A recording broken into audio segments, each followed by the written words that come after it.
So you might try to get rid of these drive icons on your desktop. You may try to delete it, but you will not find the delete option. Instead, do this. Go to System Settings.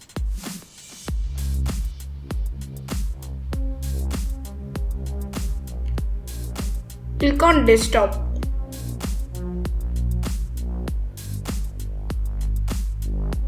Here, you can turn on which icons you wish to have on your desktop.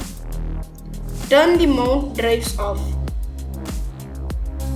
If you wish, you could add trash icon to your desktop.